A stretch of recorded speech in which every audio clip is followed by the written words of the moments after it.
I'm Filip Sośnicki. I'm a PhD student at the Quantum Photonics Lab at the University of Warsaw, and today I will show you some large spectral compression, our recent results. So let's start with short motivation. So one of the most promising ways to perform large-scale quantum information processing or universal quantum computer is to build a hybrid quantum network where we can use all already developed quantum devices. So such a network consists of a wide variety of nodes where we can put our quantum devices such as single photon emitters, photon pairs sources, quantum gates, quantum memories, etc. Then these nodes are interconnected via photonic links, so you can exchange information, you can share the distributed entanglement, and by this you can perform some quantum computations. So this network has a very good, big advantage that we can use all already developed devices. However, it's also a challenge because all of these devices shows a variety of spectral temporal properties. Here I would like to focus only on the bandwidth of this spectral bandwidth. So we can have SPDC sources of photon pairs with hundreds of gigahertz bandwidth through solid state quantum memories with a single gigahertz down to atomic memories where we have single megahertz spectral bandwidths. So if we now focus, let's say, on one of these type of connection, so on this connection, you'll have coupling efficiency of only 0.5%. So it means that only one photon per 200 will be coupled between these nodes. So it will be a big drawback for the whole network. So what we propose is to use a quantum interface, a bandwidth converter that will change these spectral bandwidths by many orders of magnitude in a coherent manner. So from theoretical point of view, what we want to do, so we have our single photon that can be described in spectral or temporal modes in a slowly varying envelope approximation. These two, of course, are connected by Fourier transform. So what we want to do is to take a single photon that is described by one mode and make some transformations and changes to a different spectral temporal mode without interfering the quantum state. So what we can do, what we have to do is to use only unitary operations. So in spectral temporal degree of freedom, we have only two of them. And this is either apply a spectral phase or temporal phase, and then chain them to achieve more general transformations.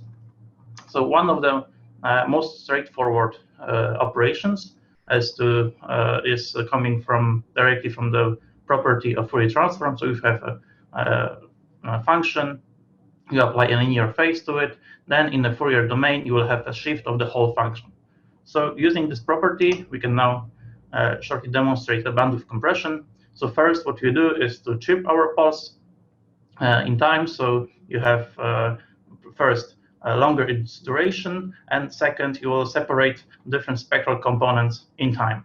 Then what you do is to locally apply linear phase that its slopes is proportional to the distance to the center of the pulse. So we'll have linearly changing linear phase, so a quadratic phase, or we call it time length. And by this, you achieve spectral compression. So chirping the pulse is normally quite easy. You just use optical fiber where dispersion is natural, and you chirp using optical fibers.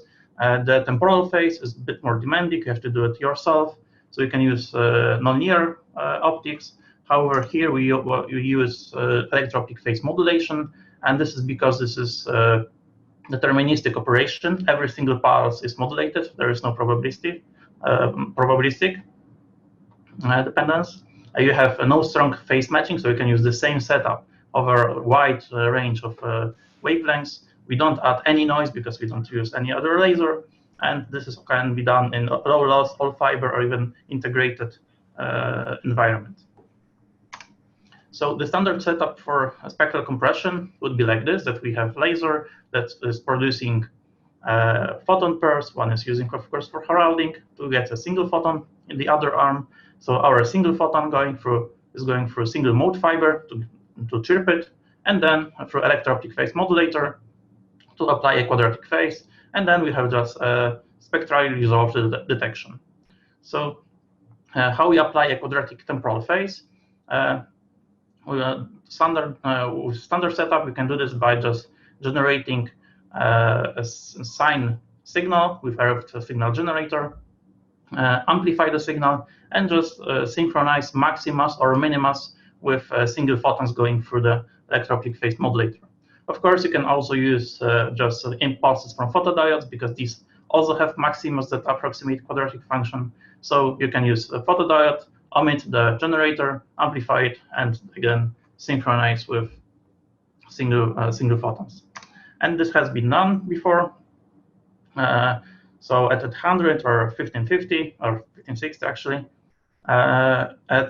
and this shows like 6 to 10-fold compression, spectral compression in the single photon regime. And it showed that is G2 preserving, so we're preserving, let's say, the quantumness of the pulse.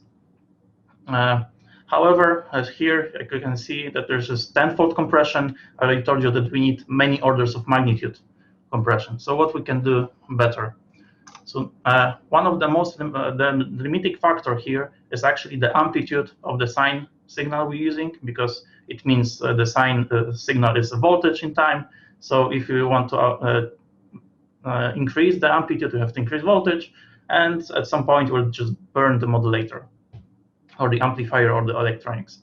So what we can do differently is to take our parabola and chop it with modulo 2pi operation. So this is a Fresnel-like timeless or Fresnel-like waveform. So we have parabola modulo 2pi, and this gives us two main features.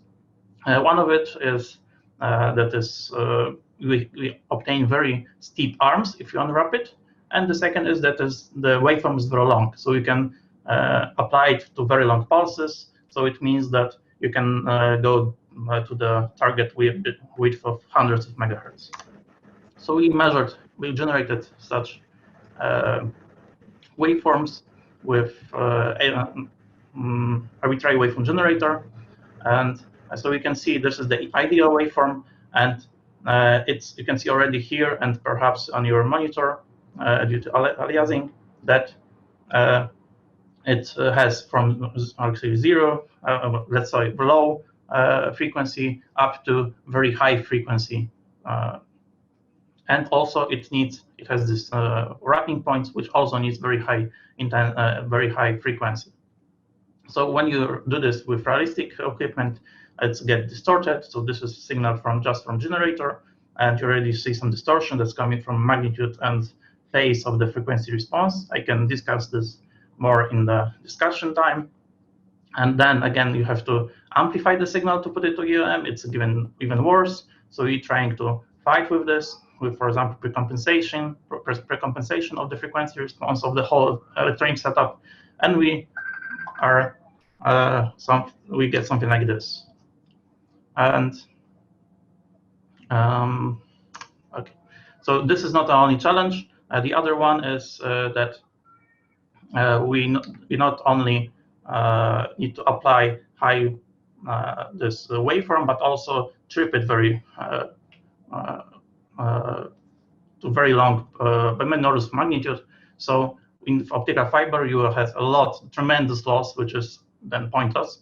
But here we use chip fiber Bragg ratings. So as a fiber with linearly changing periodic structure, it works as a mirror for different wavelengths at different places. So we apply 5 nanoseconds per nanometer dispersion with only 3 dB of loss. So this is our setup. So we have again pulse laser with SPDC source. One of the photons is for heralding, and again spectrally resolved detection. So this is as before.